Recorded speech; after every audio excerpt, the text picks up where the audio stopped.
Thank you all so much for joining us for the Trilemma Talks. Our first panel is on decentralization. So I'll kick off the introductions. I'm Kelsey, I'm CGO of Shardeum, and I would also like to share, excuse me, and I wanted everyone to introduce themselves with their name, role, project, and the best food you've had in Paris so far. For me, it was a galette. My name is Nischal, and I'm the co-founder of Shardeum.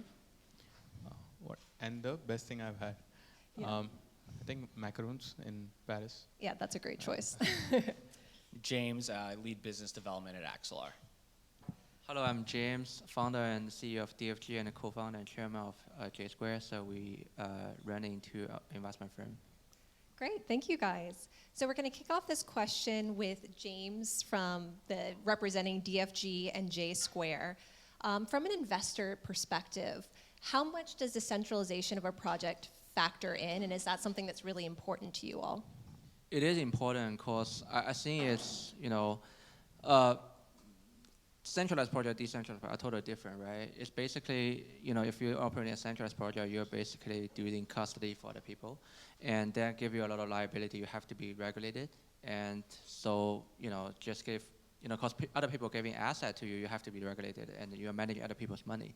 So decentralized project is slightly different. So basically, people can, own their own tokens doing self-custody, and so it's up to them about what to do with the token, right? So it's actually, different kind of responsibility for the project. So that's one thing. And on the kind of structure side, if you make the project more decentralized, it's actually more attractive for people to holding the token, because in a traditional kind of company structure, then just imagine you buy some stock on the secondary market, then what you can hear is probably just the shareholder meetings and listen to these kind of people saying what they want to do with the company, right? You don't have decision power. But right now, since we are building a new structure and make it fully decentralized, so that all the token holders are able to vote for the big decision of the protocol, and everyone can participate in the decision-making process. So this is actually very, very important for the small token holders, because they feel that they are participating in the governance of the token. So it's actually a good thing for actually incentive for people to actually holding the token and buying more token, right? The more things they can decide, the better chance they were holding and buying the token. Yeah, thank you for that. And I have one now for James from Axelar. How do interoperability and decentralization factor in together, and is an interchain future more or less decentralized? We'll hit the first one. Yeah. I think in light of what we all saw a couple weeks ago with multi-chain, it's quite clear that you need the intermediary that's passing messages, whether that's an asset or an NFT or an arbitrary message, to be as decentralized as the source chain and the destination chain. So that was really the thesis of building Axelar's architecture the way that it was, is we're built as a layer 1 blockchain. We have a permissionless set of validators, and if you look across the competitive space, it is quite centralized. And I think actually, for those that didn't see, the Uniswap Foundation came out with a pretty comprehensive report a couple weeks ago, doing a pretty thorough analysis of the space. And I think it's incredibly important that we protect users and that protocol builders protect their users as well. I think the Shardeum team was very diligent in the process of understanding how the different competition compared, and they clearly were aligned in kind of how we value decentralization. And what was part 2 again? I know, it was a rapid fire question. Is an interchain future more or less decentralized? I think it has to be more decentralized. The more, we believe, obviously, we built the business around an idea that the multi-chain thesis would play out. That different chains, if we look at like the Trilemma, will have to optimize for different use cases. And retail use cases could be different than institutional use cases. Games might need something different than others. And there will be multiple blockchains.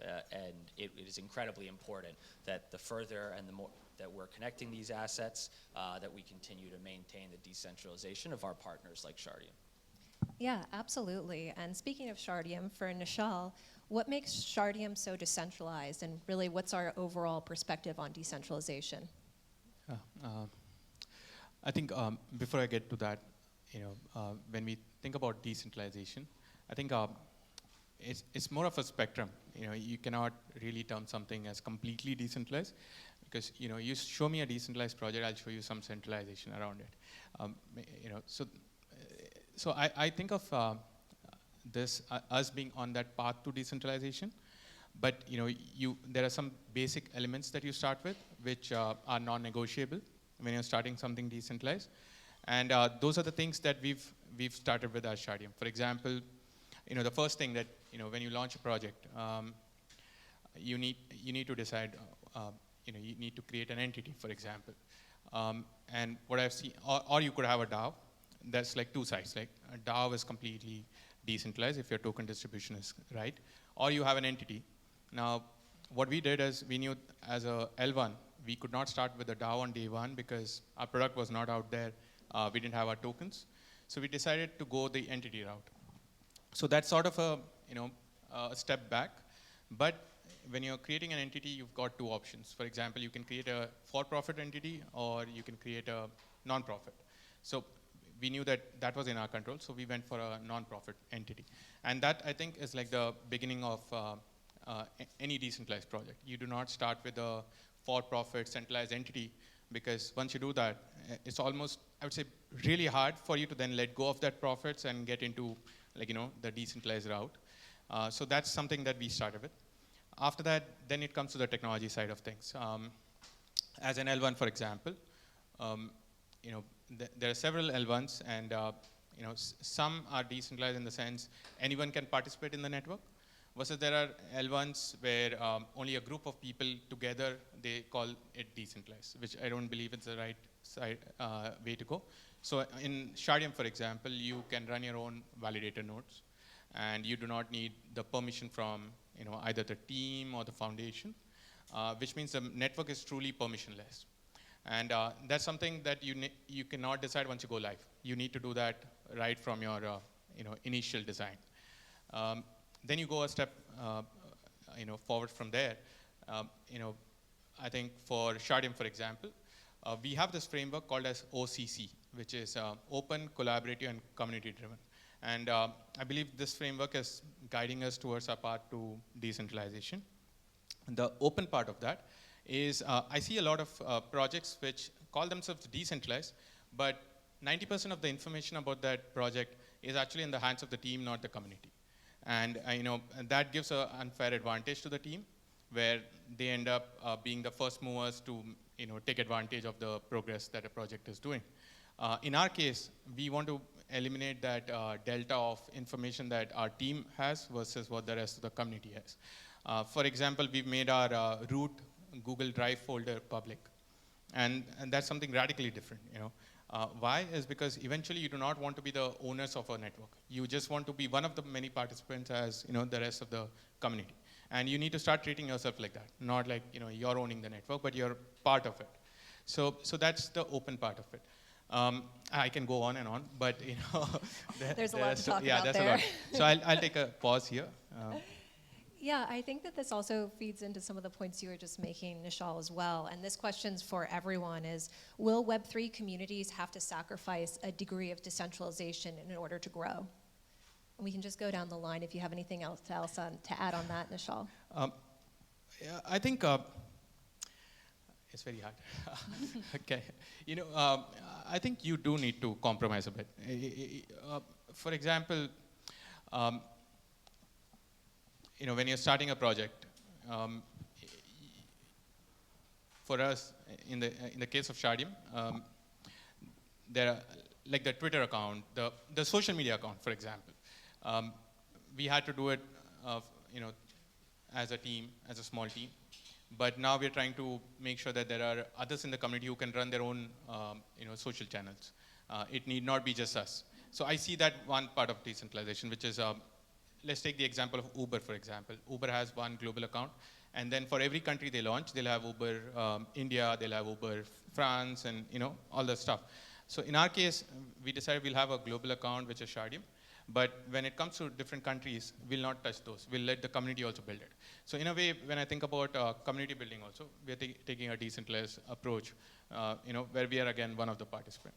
So yeah, I think you'll need to take a call, but I think there's some centralization required in the early days for you to be able to really go fast. The decision to take that is, one is those non-negotiable items should not be breached, but when it comes to some of the things, you take an approach where you can grow faster, and eventually you can choose decentralization. But choose your growth path, and grow, because you can be decentralized. If you're not growing, no one's going to use it. There's no point. Yeah, exactly. James Yeah. and James. No, I agree with Nischal, and this may be a more personal perspective than our entire engineering team, but I think that there has to be compromise, and I think that it is a spectrum.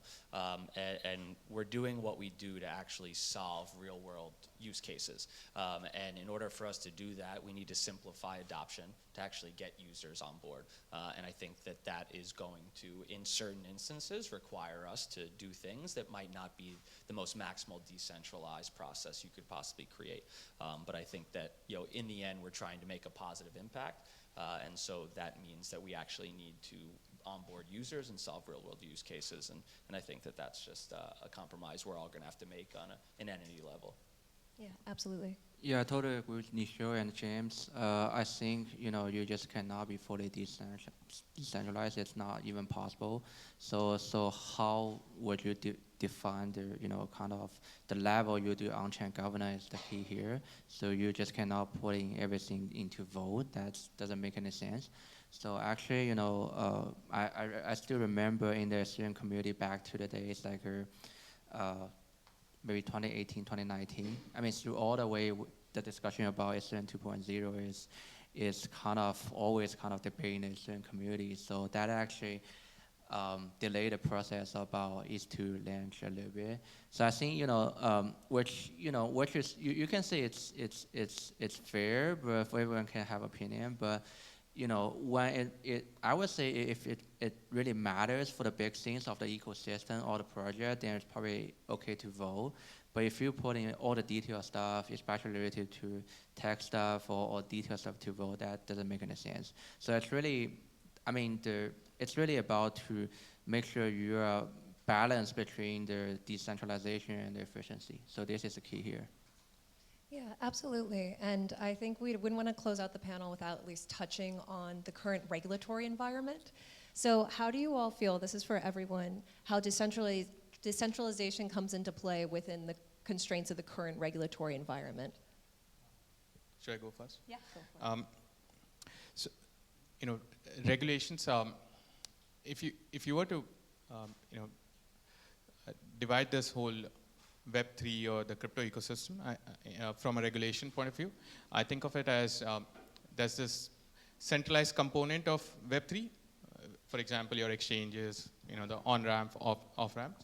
And then the trying to be decentralized on the path to decentralization, which is most of the products out there, and the complete decentralization, sort of like Bitcoin, no founder, anymore, or completely run by the community. And I think that for the regulators, it's like solving a puzzle where you first pick the known pieces, like the ones you understand, which is the centralized part. And the regulators right now are on that. They're trying to regulate exchanges. They're trying to regulate, whoever is completely centralized. And for the rest of us who are building decentralized, right now we are one step ahead of them because they've yet to reach that stage. And I think what we should do is we should reach that decentralized, the end goal before regulators come there. And I think we've got maybe 5 years.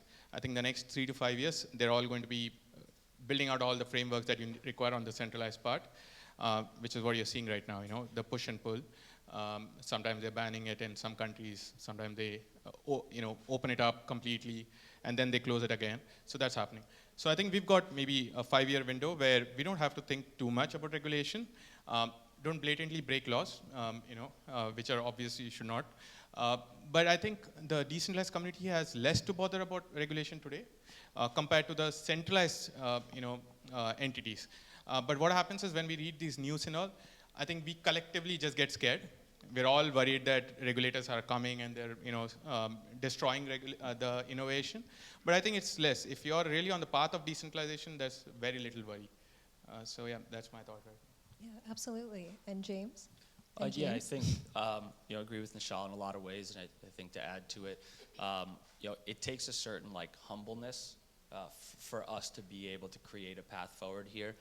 In that, I don't know that personally that we are on the precipice of removing nation states, and some of the conversation that you see, we have to recognize that we're building businesses within a certain framework that exists, and that we need to be humble in understanding that we need to work with these parties to actually create sustainable businesses. And I know that at a core in the ethos of the communities we're building, that's kind of one thing. But I think as business leaders, we have a responsibility to that community to sometimes work within the system that we have. And so I think that's different, though, from region to region.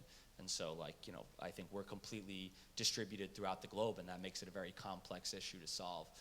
But, at least in the United States, where I am now, obviously, this is very top of mind for an L1 such as ourselves in Shardeum. But I like Nishal's take that we're 5 years away from needing to worry about it, so I'm going to go with that. Yeah, I like that, and I like the perspective on maybe a little more humble, less bombastic at times with our perspectives on this. But yeah, James, would love to hear from you on that too. Yeah, thanks. I think on the decentralized project, decentralization actually create more transparency, because everything is on chain. You can track all the data. Centralized entity is more like a black box, right? So you don't know what people are doing with the coin, like what SBF does with FTX. Nobody doesn't know about it until everyone knows about it, right? So this is actually the problem here.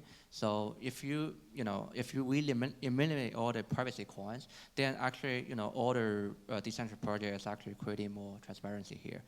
As I said before, if you are operating a centralized platform, you are basically managing other people's assets. So regulation is necessary here. So it should be stop you preventing from using other people's money. It's not your money, it's other people's money.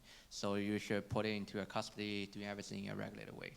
So in the decentralized project, this problem didn't exist, right? It's not your money, you cannot touch it, right? So the problem didn't exist.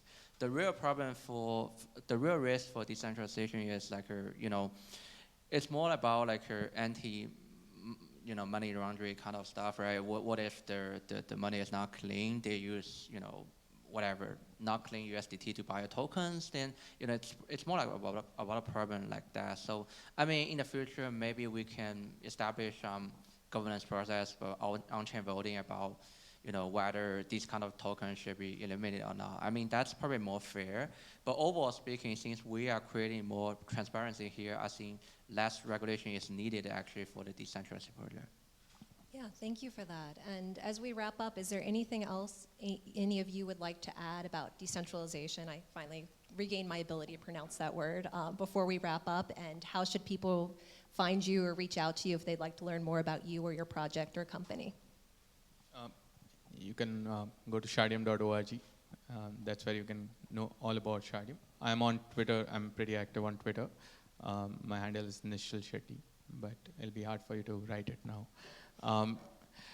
I think, end of the day, I'm just so excited that, we are all trying to do something that's never been done before, which is build truly decentralized products and services. And there'll be, mistakes made on the path to that.